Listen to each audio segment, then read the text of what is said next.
La Inquisición española, uno de los temas favoritos, o acaso el tema favorito, el arquetipo de la leyenda negra. Recuerdo una vez viendo la serie Homeland, una gran serie de espionaje que trata sobre la CIA, que en una conversación más o menos inocente de una madre y una hija, la hija pues le pregunta, "What is this? Is this Spanish Inquisition?" Creo que no hace falta traducción, yo tampoco soy 100% anglófono ni muchísimo menos, pero, hombre, que el país de la CIA en una serie te meta la Inquisición española, dice tú, a lo mejor es que el mito está más extendido de lo que uno siente o de lo que uno pueda percibir, ¿no? Es hasta un recurso literario que vemos en literatos alemanes, lo vemos incluso también en Dostoyevsky, el gran escritor ruso, los hermanos Karamazov. Entonces, bueno, pues la Inquisición española como algo singular del fanatismo y la intolerancia ibérica, del atraso, ¿no? Del oscurantismo y propio de nuestra maldad porque somos exóticos hasta para ser malvados, ¿no? En fin, la Inquisición, mitos y verdades con nuestro pana Emilio Acosta Ramos de Venezuela Provincial. ¿Qué tal, Emilio? ¿Cómo estamos? Hola Antonio, bueno, antes que nada muchas gracias de nuevo por la invitación a tu canal de YouTube, Antonio Moreno Ruiz. Y sí, la Inquisición española, ¿no? Uno de los grandes mitos de la leyenda negra antiespañola y que está muy asentado dentro de la cultura popular, sobre todo en el mundo anglosajón, ¿no? Has dado el ejemplo que citabas y también hay otro ejemplo muy popular que es el del grupo cómico británico Monty Python Flying Circus, ¿no? Que Mm. desde los años 70 tenía un sketch de sátira a la Inquisición española que decía Nobody expects the Spanish Inquisition. Y Mm. salían ellos vestidos de rojo. Y una serie que fue muy popular en Inglaterra, ¿no? Y en Gran Bretaña. Claro, Así que porque como bueno, todos sabemos, Inglaterra es un país muy escrupuloso en el respeto a los demás, en la tolerancia, ¿verdad? Si tiene unos testimonios históricos de escrúpulos y demás sobrados, ¿no? sí, bueno, pero hay que decir que la Inquisición española, ¿por qué nace, no? Mm. Y nace justamente para que la intolerancia religiosa esté sometida a un proceso legal, ¿no? Porque antiguamente alguien que se le sospechaba que podía practicar brujería o otras religiones, puede ser islámica o hebrea, pues mucha gente los linchaban y los quemaban y hacían desastre con la persona de esa víctima. Y bueno, el Estado español o la monarquía hispánica, mejor dicho, pues creó la Inquisición española para controlar, ¿no? Jurídicamente esta intolerancia religiosa, ¿no? Que los sacerdotes tenían que ir a investigar y con un proceso legal, pues muy severo y con pruebas de que en verdad esa persona estaba practicando pues estas prácticas de brujería o alguna otra religión, ¿no? Que María Elvira Roca Barea lo explica muy bien en su libro Imperiofobia y Leyenda Negra.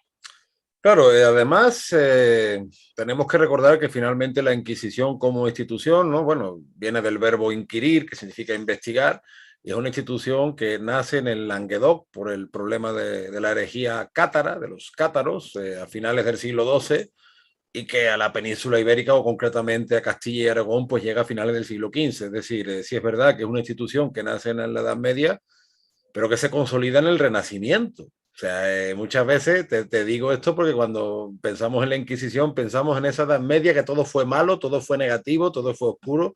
Medieval en nuestro tiempo se utiliza como insulto, ¿verdad? Eso es medieval, eso es como decir, ¿no? Algo muy atrasado, algo muy... Sin embargo, es una institución que más bien se consolida en una época renacentista, finales del siglo XV, los reinos de Castilla y Aragón, como tú bien has explicado, precisamente porque además en siglos anteriores había habido algaradas. Sabemos, por ejemplo, en el año 1391 que hubo un montón de algaradas por la península y por las Islas Baleares contra los judíos. En fin, eso no fue solo cuestión además de España, porque es que volvemos a lo mismo, las expulsiones de judíos están documentadas en toda Europa mucho antes que en España, incluso después que en España. O sea, es decir, Portugal expulsó a los judíos después que España. y por eso mismo, cuando, por ejemplo, se habla de expulsión de los judíos, todo el mundo automáticamente piensa España en 1492, pero nadie piensa en Inglaterra, en Francia, en Alemania, en Lituania, donde hubo expulsiones de judíos hasta la Europa del Este, ¿no? Entonces, bueno, la Inquisición hay que entenderla en este contexto de la época, en un contexto, además, que no va dirigido tanto, digamos, bueno, tú bien citabas a la brujería, citabas a otra religión, pero la Inquisición española tiene probablemente una particularidad que es vigilar a los que ya son cristianos. Porque si nosotros analizamos fríamente el edicto de expulsión de los judíos, los reyes católicos permiten quedarse a los judíos, como también a los moriscos, que abracen la fe católica. Porque el que no abrace la fe católica, pues se tiene que ir, ¿no? Los moriscos ya es un proceso distinto, no es lo mismo que el de los judíos, además mucho más tardío. Entonces, claro, una vez que tú has aceptado la fe católica, si tú sigues tu religión, la religión judía en este caso, en secreto, o ya con la aparición del protestantismo a principios del 16, que además se convierte en un problema político también, no solo de índole religiosa. ¿Por qué? Porque Carlos I es de España, pero es quinto de Alemania. Se está postulando como emperador romano germánico y entonces el luteranismo, analizando esto desapasionadamente, ¿vale? Le viene muy bien a ciertos príncipes de los Países Bajos, de Alemania, etcétera, pues para reivindicarse y para romper la unidad imperial y no estar sometida a esa batuta imperial, que justamente en esa época además tira mucho de los soldados españoles porque el gran capitán a finales del siglo XV ha convertido a los ejércitos de España en temibles y en prácticamente maquinarias invencibles, sobre todo por esos ataques que le hacía compuestos, ¿no?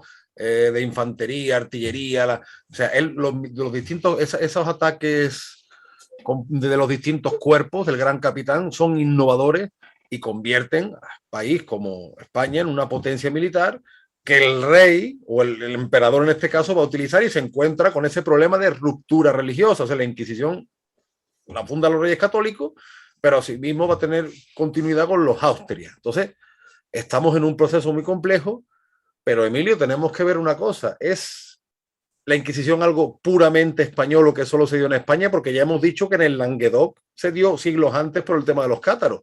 Esto sigue existiendo en Europa, ¿verdad? Sí, claro, por supuesto. Vemos cómo en el resto de Europa también se hacían procesos, ¿no? Penales a las personas que a lo mejor eran sospechosos de practicar brujería. Y hay que decir que durante el siglo XVIII todavía se quemaban brujas en Francia, en Inglaterra, y de eso no se habla, ¿no? Nada más se habla de España, ¿no? Un dato muy curioso que dices, ¿no? De la Inquisición española, un rasgo es ver ver si los cristianos, pues en verdad, se han convertido en cristianos verdaderos. O podían ser criptojudíos. Los criptojudíos son aquellos que todavía a escondidas pues practicaban su religión, ¿no? Hebrea. Y hay que decir que en Venezuela el Santo Oficio en sus 300 años apenas tuvo casos de judaizantes, ¿no? Solo 4. Los voy a nombrar en 1602, Antonio Esteves en el Tocuyo, en 1647 Luis Méndez de Chávez en Barcelona, en 1654 Benito de Enríquez en Caracas y en 1718 Miguel de la Vega en Maracaibo. O sea, 4 en 300 años. Y ninguno es sentenciado a muerte. Se les impusieron multas o penas físicas. Cita el historiador venezolano Vicente Sosa Llanos lo siguiente: en Venezuela hubo apatía en la colaboración de la población cristiana y la cooperación de la sociedad colonial le prestó al Tribunal del Santo Oficio de Cartagena de India. En la búsqueda del hereje judizante fue muy poca. Se disimulaban entre la población cristiana, se casaban con cristianas viejas, bautizaban a sus hijos y si bien conservaban sus costumbres judías y se reunían en juntas de sinagoga en casa de algunos de ellos, su descendencia ya era cristiana. O sea, ya las terceras generaciones ya eran 100% cristianos, ¿no? No, es curioso porque uno de los imaginarios que hay sobre la Inquisición es que mató millones de indios, millones de africanos, Y Pablo Victoria, nuestro amigo, el historiador colombiano, fue uno de los que puso el dedo en la llaga sobre la cifra tan baja de condenados que había. Él se basa en los datos de Cartagena de Indias, ¿no? Sí, porque hay que decir que en Cartagena de Indias es donde estaba la sede de la Inquisición en el norte de Sudamérica, ¿no? Claro, y por ejemplo, tú te vas a Perú, donde el Museo de la Inquisición, dentro de todo, mira, ofrece estos datos y son datos bastante rigurosos en 300 años de monarquía hispánica y de virreinato del Perú, pues tenemos 32 ajusticiados. De esos 32, 29 eran europeos, dos rioplatenses y un peruano. O sea que, de hecho, incluso en la Nueva España, donde sí hay algunos abusos, porque hay que decir que la población amerindia no entraba dentro de la jurisdicción inquisitorial, la Inquisición tenía vetado, y en Nueva España sí hubo abusos contra algunos indios, pero son muy escasos, y con esto no es que lo esté defendiendo, sino que es lo que tú hablaste también, porque por cierto recomiendo a todos mis seguidores la entrevista que Emilio Acosta Ramos le hizo a Juan Miguel Zunzunegui, gran historiador mexicano, y precisamente esos abusos se cortaron muy pronto, porque la Inquisición estaba hecha, en todo caso, para ese problema religioso y político de los cristianos, más no de los catecúmenos. El indio se considera catecúmeno, neófito. Hay que prepararlo en la fe, por tanto, el español, ya sea peninsular o descendiente peninsulares, tiene que ser un ejemplo para el indio. Por tanto, la Inquisición tenía otros fines. Pero es más, yo voy más allá, Emilio. Más allá de lo que se considera un problema religioso político de la época, la Inquisición tampoco andaba censurando, no tenía, sí existe el índice, ¿no? Los libros que hay que revisar, pero que tampoco tenía tanto poder. Quevedo, en la época del Barroco, publica sus obras jocosas y dentro de las obras jocosas, con perdón el título que le pone, están las desgracias del ojo del culo. Lo escribe así Quevedo, ¿eh? No lo estoy diciendo yo. Y eso en plena época inquisitorial. Y también en 1499 se editó La Celestina, que es Celestina. un libro satírico de Fernando de Rojas contra los malos ambientes y las malas costumbres, observador de la prostitución, del mundo de la prostitución, ¿eh? Sí, sí, no, bueno, y es que, como te digo, finalmente no No, estamos... y sabes qué otra cosa, o sea, las ciudades de la América Española, justamente los 300 años de la monarquía hispánica, se habían llenado de bibliotecas públicas, de teatros, de alamedas y jardines. México era la ciudad más rica del hemisferio occidental y una de las grandes urbes del mundo. Decía Humboldt, ninguna ciudad del nuevo continente, sin exceptuar las de Estados Unidos, presenta establecimientos científicos tan grandiosos y sólidos como la capital de Nueva España. O sea, aquí vemos que la Inquisición no iba detrás de la intelectualidad o de los adelantos científicos. Es más, Miguel de Cervet, que fue asesinado por la intolerancia religiosa en lo que Calvinista. actualmente es, lo que actualmente es Suiza. Él era católico. Bueno, Y nada Miguel más de por Cervet, descubrir, sí, o sea, sí, sí es verdad dime. que él venía quizá de tradición católica, pero su religiosidad era un poco sui generis, ¿no? Pero lo cierto es que fue asesinado por el calvinismo, porque volvemos a lo mismo, la Inquisición no es algo particular ni de España ni tan siquiera del catolicismo, es que nunca pensamos en la Inquisición protestante y cómo los católicos son brutalmente perseguidos por los países donde los protestantes además se hacen fuertes, valga la redundancia, con respecto a la fuerza, con respecto a discriminar a los católicos, donde los católicos no pueden ejercer cargos públicos, no pueden heredar, no pueden ser enterrados en cementerios con el resto. Esto imperó en la mayoría de los países protestantes hasta el siglo XIX, incluso hasta principios del siglo XX. Sin embargo, la que se lleva la palma hasta en las series de televisión, como tú bien has dicho también, hasta en el humor, es la Inquisición española. ¿No? Y hay que decir que, como tú bien has señalado antes, o sea, la Inquisición mató mucho menos que la Revolución Francesa. O O la, sea, o la Revolución Rusa. o la Revolución Rusa. O sea, hay que decir que el historiador francés Benacer señala que a mediados del siglo XVI en adelante, o sea, la gente no le tenía miedo a la Inquisición porque sabía que la Inquisición mataba poco. En la América Española, en toda la América Española, en los 300 años, en 3 siglos, no, se llegó a ejecutar 100 personas. En Venezuela, el historiador que señalé antes, Pedro Sosa, cita 5 casos relacionados con hereje, ¿no? y destaca el caso de un inglés anglicano que se llama Adam Eddon en 1619, y fue el único caso de un preso por la Inquisición capturado en Venezuela que terminó en muerte, y es porque Adam pues no quiso retractarse, ¿no? de su religión, de ser anglicano, y por eso se le acusó a muerte.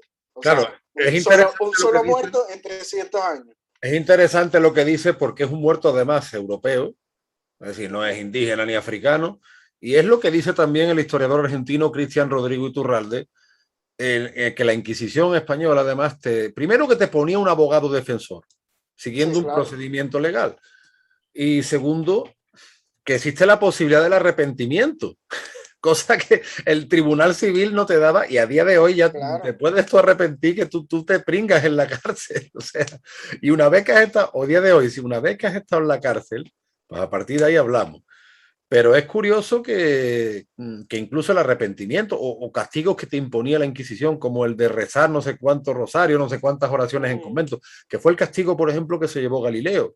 Galileo no fue la Inquisición española, pero muchísima gente cree que Galileo fue quemado en la hoguera.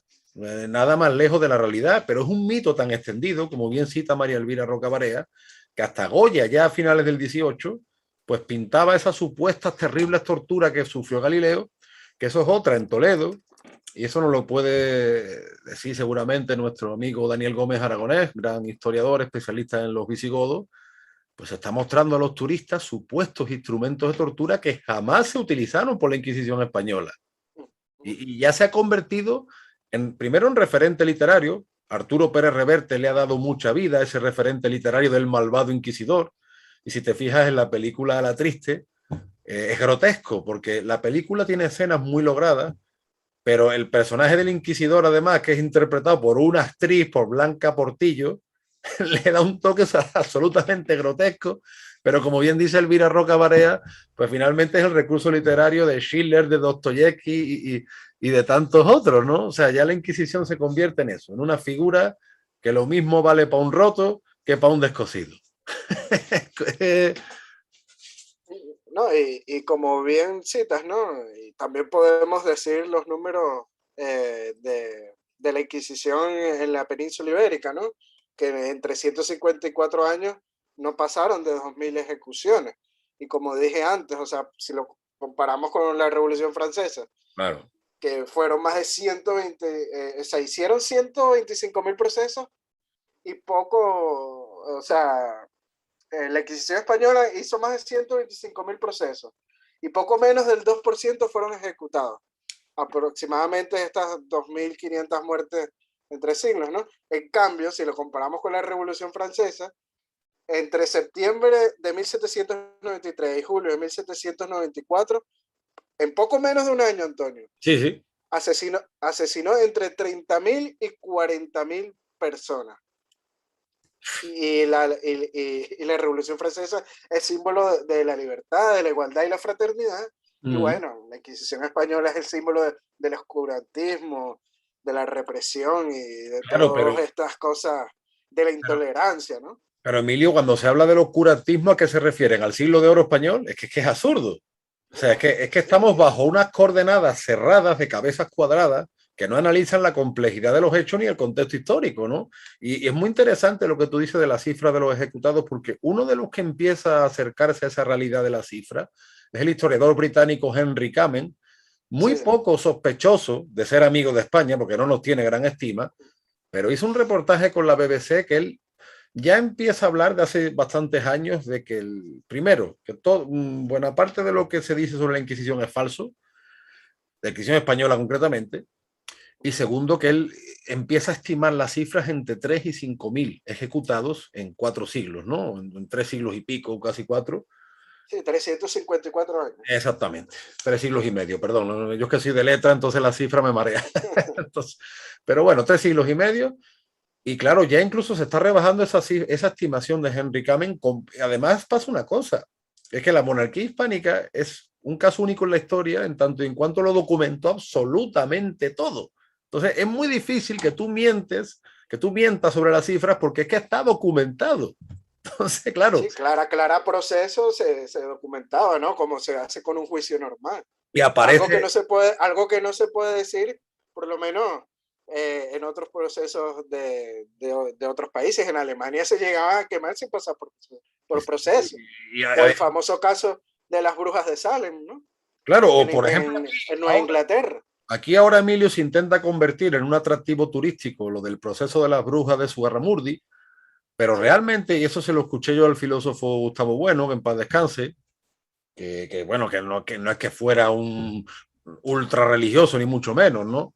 Y Gustavo Bueno lo decía que la Inquisición española le dio muy poca importancia a la brujería, porque realmente era un tema menor. La brujería se consideraba algo, una práctica como baja, bien, que había que vigilar, pero que el problema en verdad era otro. Y el problema viene por el criptojudaísmo, también por el tema quizá de los criptomoriscos, ¿no? De los criptomusulmanes, mejor dicho, los moriscos criptomusulmanes, y sobre todo con la irrupción del protestantismo, que ya estamos hablando de otro nivel, porque ya se convierte también en un problema político. Y eso fue, digamos, el gran leitmotiv de la Inquisición española, pero no fue el leitmotiv la brujería.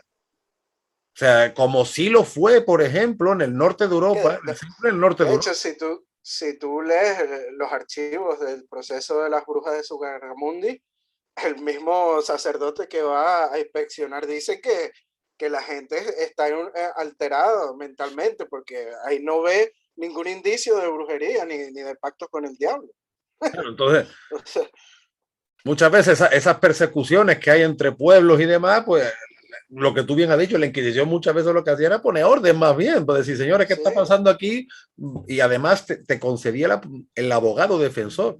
Y hay una anécdota que cuenta, o sea, no una anécdota, sino varias anécdotas, como una recopilación que hace Serafín Fanjul, eh, catedrático de literatura árabe, historiador especializado en América. Yo recomiendo sus libros La Quimera de Al-Ándalus y Al-Ándalus contra España, La Forja del Mito, porque son dos libros son clarividentes sobre la leyenda rosa que tenemos del periodo musulmán ibérico. Serafín Fanjul documenta, a él le gusta mucho también la historia de América, cómo hubo gente que se decía hereje para estar en las cárceles de la Inquisición, precisamente porque la Inquisición te garantizaba pues una estadía, te garantizaba alimentación y un abogado defensor, y te garantizaba tu habitación, cosa que las cárceles civiles no te garantizaban. ¿no? Y una pena mucho más suave que una civil. Claro, por el tema además del arrepentimiento, que existe la posibilidad del Sí. arrepentimiento. No, y eso por no hablar de que, como recuerda el historiador colombiano Pablo Victoria, no todas las ejecuciones eran físicas, sino en efigie. ¿Esto qué es? Que se quemaba un muñeco simbólicamente. También señala cómo no pocos reos, pues, como tú bien dices, o sea, se declaraban herejes. Y es que confiaban más en los tribunales inquisitoriales que en los tribunales civiles. Claro, pero realmente la Inquisición es un tribunal llevado por religiosos, pero que tiene detrás la autoridad del rey, entonces como un tribunal mixto. Es un tema bastante complejo que no requiere de análisis facilones ni simplistas, porque no, además nos tenemos que situar en el contexto. Cuando había una condena existía el llamado auto de fe, ¿no? Que se ponía el capirote, como una especie de saco que se le ponía al reo con la cruz de San Andrés. Y hay quien dice, fíjate tú digo, es que claro, puestos a ser retorcido Emilio, ya recuerdo pues un Mansur Escudero que ya falleció. Mansur Escudero fue un converso al Islam, él, en fin, venía del comunismo pasó al Islam, ¿no? Y Mansur Escudero criticaba las procesiones de Semana Santa porque decía, no, es que eso parece un auto de fe. Es que era un símbolo de penitencia. Y las cofradías, tanto de España como de Hispanoamérica, como del sur de Italia, son de penitentes. Están acompañando a Cristo en su dolor. Por tanto, la simbología es parecida. Ahora, si tú te quieres poner en plan retorcido, pues tú quieres hacer vender desde tu leyenda rosa de Al-Ándalus, ¿no? Y de aquel Islam supuestamente tolerante y hasta progresista, ¿no? Porque todo puede ser, de que aquí hay una especie de sadomasoquismo, ¿no? De masoquismo que a la gente le gusta. No, no. Hay que entenderlo dentro del concepto católico de penitencia, una religiosidad que viene especialmente de la Edad Media, que continúa en el Renacimiento, en el Barroco, y que es el mismo mundo, o sea, es el mundo parecido, ¿no? El mundo donde está presente la Inquisición, porque se tiene muy alto el concepto católico de penitencia, de perdón, de propósito de enmienda. Chico, no existía el Estado laico, ni mucho menos, digamos, el ateísmo, pero no en España. Es que no existía en Escocia, es que no existía en Alemania, es que no existía en Suiza, ¿no? No, es así como dices. O sea, es el antiguo régimen, no existe un Estado como tal, como en tiempos modernos lo entendemos, ¿no? Y otro actor importante dentro de toda esta leyenda negra de la Inquisición, no nos podemos olvidar de Torquemada, ¿no? Que Iván Vélez ha escrito un maravilloso libro sobre él que se llama Torquemada, el Gran Inquisitor, una historia del Santo Oficio. Aquí lo Póntelo en el tienen. pecho. Sí, aquí está en el pecho. Sí, señor. Recomendable 100%. No es que está haciendo Iván Vélez una leyenda rosa de Torquemada, ni nada por el estilo, sino que pues está construyendo el contexto real de la figura y que no es tan oscura como muchos la quieren poner ver. De hecho, Torquemada era un judío converso, no era un viejo Bueno, cristiano como o, muchos pensamos, ¿eh? o por lo menos descendientes, ¿no? Descendientes. Descendientes, claro. Igual que... Como también otra figura importante como el conquistador Pedrarias en Panamá, Uh -huh. era también descendiente de judíos, ¿no? Muchos conquistadores eran O por ejemplo, descendientes. Santa Teresa de Jesús, por ejemplo, ¿no? Entonces, bueno, Correcto, sí.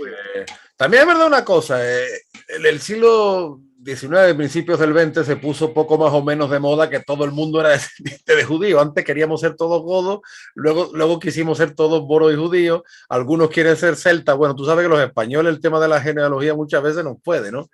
Y claro, por los estudios de los haplogrupos genéticos que hay, en España realmente hay muy poca sangre semita. Entonces, pues no sabemos muy bien si esos judíos procedían de conversiones, no sabemos muy bien, porque los haplogrupos que existen en la península, los haplogrupos semíticos son muy minoritarios, ¿no?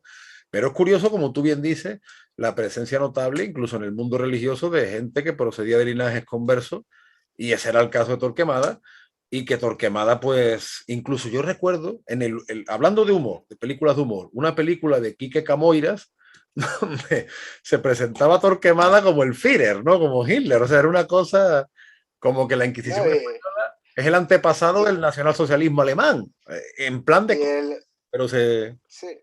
No, y en la serie Ministerio del Templo también presentan a Torquemada como alguien diabólico prácticamente, ¿no? Es que le tenía un arrechera, por decirlo a los venezolanos, o sea, le tenía ojeriza a los judíos, ¿no? Y qué cosas tan significantes que era descendiente de antiguos hebreos.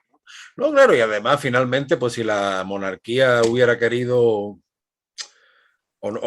¿qué te digo yo? Hubiera querido eliminar todo rastro judío, pues simplemente pues se hubiera puesto a matarlos y no fue así. Quiso incorporar a poblaciones que ya estaban en la península, de alguna manera u otra. Claro, a la No, manera de finales del siglo XV, no a la manera del siglo XXI, eso está claro.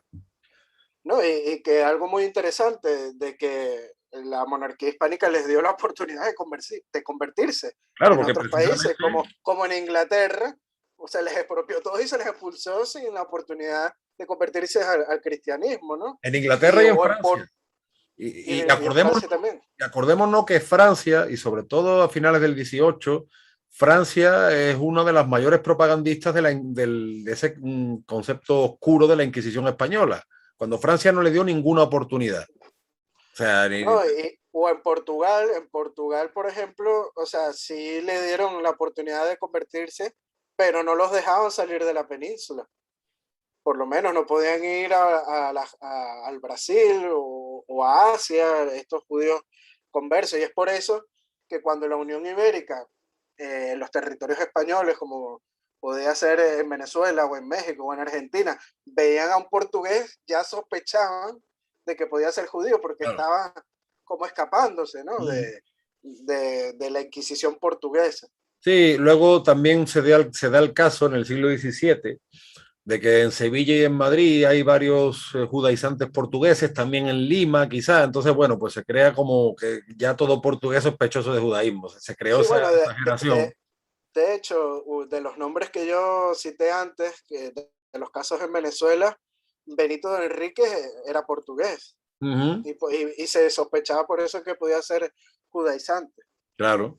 Oye, tú citaste antes a Iván Vélez. A mí me gustaría citar a un gran hispanista francés como fue Jean Dumont y su proceso contradictorio, la Inquisición española, que fue editado por Encuentro. Me lo pongo en el pecho porque así es una Sí, técnica que me ha enseñado Emilio para que no se difumine en este formato en que estamos. Y Jean Dumont, mira, es curioso, leo la contraportada porque me parece muy ilustrativo.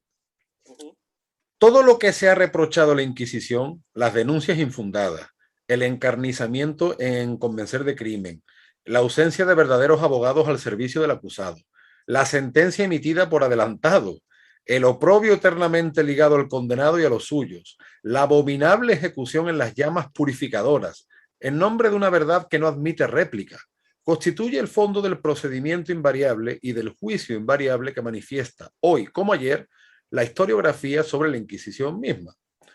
Entonces, como vemos todo un corpus de mitos que hay, y Jean Dumont, este historiador francés, que era además un apasionado de la figura de Isabel la Católica, pone el dedo en la llaga en una contradicción que yo creo que viene mucho por la historiografía de Américo Castro. Américo Castro, que era un hábil ensayista, que su escuela es la que crea el concepto de las tres culturas, que no es un concepto histórico, sino un concepto de escritores, de literatos, como dice Fernando Sánchez Dragó, donde los españoles, por un lado, somos muy malos porque hemos echado los moros y los judíos, que eran los grandes maestros de la península, mientras los cristianos eran bárbaros y atrasados, pero a su vez somos diferentes, somos exóticos porque somos moros y judíos. Entonces, o una cosa o la otra, pero las dos cosas no pueden ser. Entonces, nos damos cuenta de que muchas de las acusaciones infundadas que se le hacen a la Inquisición son puras contradicciones. Y Jean Dumont, yo recomiendo este libro encarecidamente porque pone el dedo en la llaga precisamente en ese montón de contradicciones, que es como una especie de ideología prefabricada que explica además los males del mundo. Porque mira que en el país de la CIA existe el mito de la Spanish Inquisition, hombre, como dijo aquel, un poquito de por favor, ¿no? No, es que la Inquisición es uno de los temas centrales de la leyenda negra, una forma, ¿no? De cómo se usó como propaganda política en contra de España, ¿no? De vender, de que miren, los españoles son atrasados y son gente intolerable porque tienen una Inquisición. Y al revés, más bien era una figura jurídica que trataba de evitar excesos y locuras por parte de la población civil, porque como dije al principio, o sea, en un pueblo, alguien que lo conseguía, no sé, viviendo solo en una choza, con unos gatos y que cocinaba ramas, pues ya pues, era sospechoso de que era alguien diabólico, ¿no? Y era brujo.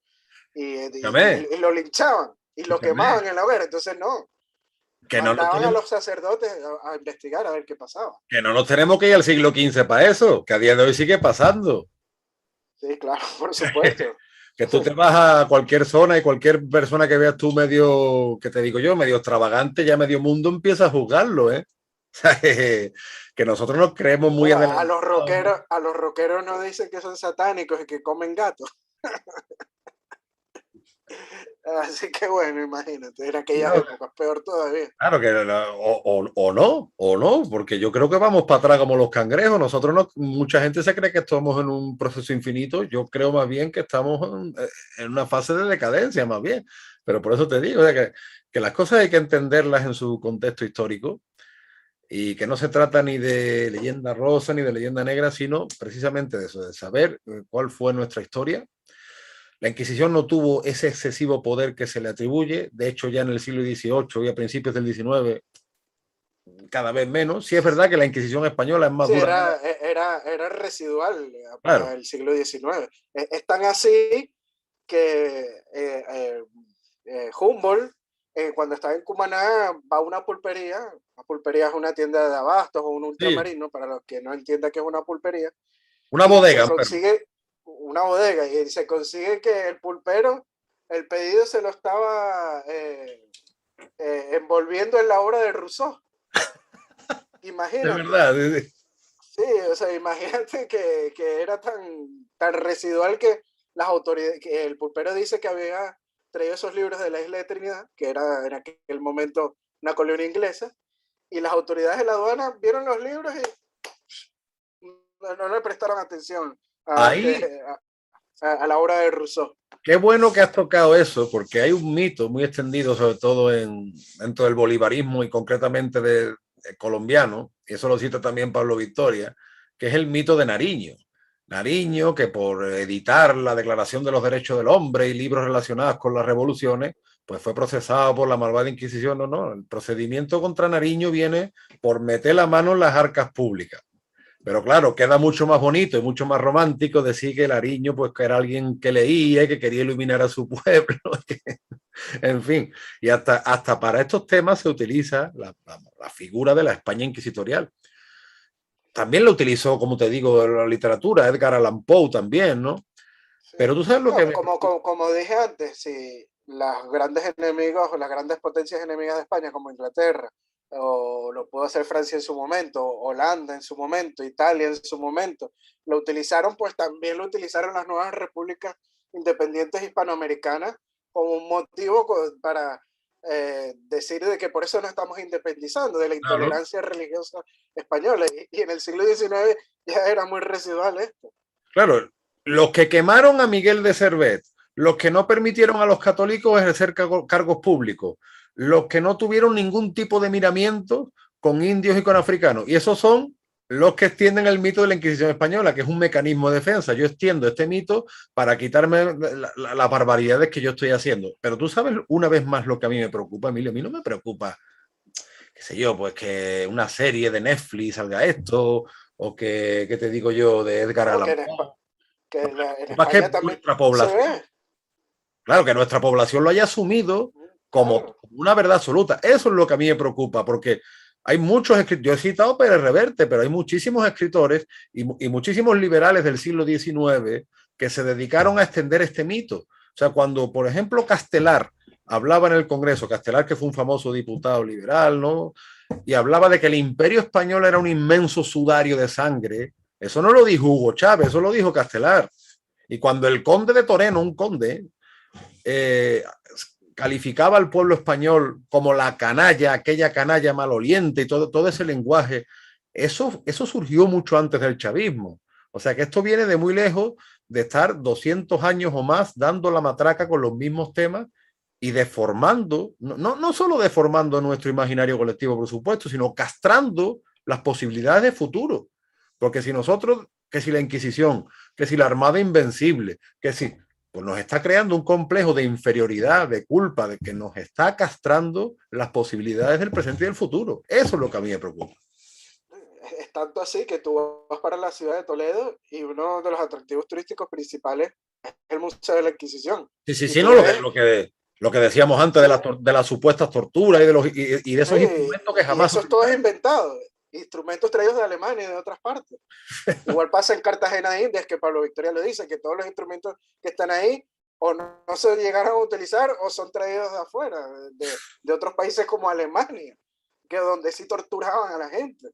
No, en honor a la verdad, Emilio, lo que yo vi en Perú es bastante más riguroso. ¿Eh? En honor a la verdad, yo creo que Perú en ese sentido está haciendo mucho más esfuerzo por, bueno, no sabemos a partir de ahora con el gobierno de Pedro Castillo, pero sí es verdad que en Perú hay historiadores que han hecho una labor bastante, hombre, bastante honrada, creo yo, en comparación con la misma España incluso. O sea, es que es demencial lo que se está enseñando aquí a los turistas.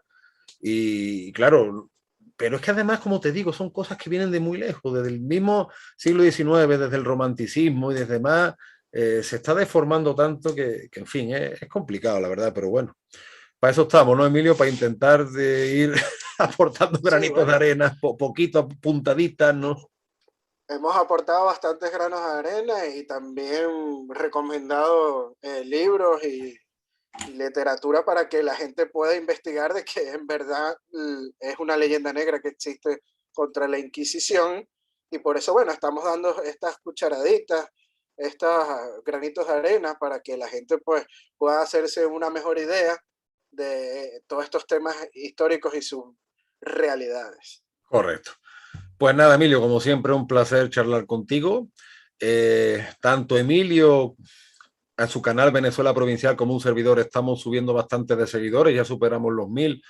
Una vez más pido disculpas si no respondo a los comentarios últimamente porque estoy sin tiempo. Emilio en ese caso tiene un poco más aguante que yo. Yo no tengo aguantes con los trolls, con los que entran con seudónimos a hacerme propaganda de la Unión Soviética. Tampoco tengo tiempo para comentarios racistas, babosos. No, yo les doy varias oportunidades. Si ya la tercera ya... No, yo simplemente, mira, ¿saben qué? Para eso tienen muchos canales a su servicio. Sí. Ya no jodan, o sea, con perdón de la expresión, ¿no? No se trata de que haya que comentar todo lo que esté de acuerdo, no. Ustedes pueden ver muchos comentarios que a lo mejor no están de acuerdo con lo que decimos, pero dentro de unas líneas, o sea, hay cosas que no tengo ya ni edad ni salud. Por cierto, saludar a quien comentó, Emilio, en tu canal, que por mi voz parezco un señor mayor, pero que en verdad soy un jovenzuelo, sí señor. Soy un jovenzuelo de... Soy un jovenzuelo de 40 años. Quedo muy agradecido por ese comentario, Emilio. Y yo soy otro jovenzuelo de 37, que no llevamos mucho tampoco. Mucha gente piensa que soy veinteañero, ¿no? Ojalá lo fuera. Ojalá tuviera esa edad otra vez. Tú eras tan feliz en aquel momento. A mí me gustaría tener 20 años sabiendo lo que sé con 40, pero eso es trampa. Sí, de verdad que sí. Bueno, le mandamos también saludos a Borja Ares, que es nuestro mecenas en la página de Patreon. También a José Alberto Gil Martínez, que también es mecenas de Venezuela Provincial. Y bueno, para todos aquellos que quieran ser mecenas tanto de Antonio Moreno Ruiz como de Venezuela Provincial, pueden hacerlo a través de nuestras páginas de Patreon. Con apenas €1, que es lo que cuesta un café, ya nos están ayudando para nuestros proyectos. Y bueno, también el libro de Antonio, Conspiración y Jarana en Lima, lo pueden conseguir en Amazon, y es muy recomendado, que José Alberto lo tiene allá en la Florida, en Estados Unidos. Oye, te quería comentar eso porque vi la entrevista que tú vas a publicarla en tu canal, él la publicó en el suyo, y la verdad que quedé muy sorprendido cuando José Alberto Gil Ibáñez mostró ahí que había comprado mi libro, y muy agradecido. Te agradezco a ti también el haberme nombrado para bien, porque normalmente hay muchos que me nombran para mal. Y nada, la verdad que qué bueno que hispanos de ambos hemisferios estemos uniendo nuestras fuerzas, estemos llevando pues estas conversaciones, estos debates, estos datos, ¿no? Como hacemos con el Capitán Perú, como tú has hecho con Zunzunegui, con José Alberto, en fin, da igual Venezuela, México, Perú, España. Por desgracia, la leyenda negra es un mal endémico hispánico y vamos a buscarle ese antídoto, esa vacuna. No, y algo importante, que la hispanidad va más allá de las ideologías. Claro. Recordémonos siempre de eso, no importa si se es de izquierda o de derecha. La hispanidad, que es lo que nos une, tiene que ir por encima de eso. No, y además que izquierda y derecha ya cada vez están perdiendo más sentido. O sea, que nosotros mismos hicimos un programa precisamente desmitificando que la leyenda negra sea algo solo de la izquierda. Está en todos los polos políticos porque es un comodín universal. La Inquisición es probablemente su buque insignia. Y pues bueno, lo que tenemos que hacer los hispanos de cara al siglo XXI es luchar por nuestros intereses, reconstruir nuestra historia y así sentir orgullo de nuestra cultura, que es una cultura común. Al final, como decía José Alberto, España es una parte de la hispanidad. O sea, España no es la hispanidad, sino que es una parte que no. España tendrá 47, 48 millones de habitantes y México tiene más de 100. Solo México, ¿eh? Eso sin contar el resto. Así que nada, Emilio, un fuerte abrazo y si Dios quiere, por la semana que viene venimos con más madera. Así es, bueno, te mando un fuerte abrazo hasta Sevilla, Antonio. Hasta la Un próxima. abrazo. Chao, chao.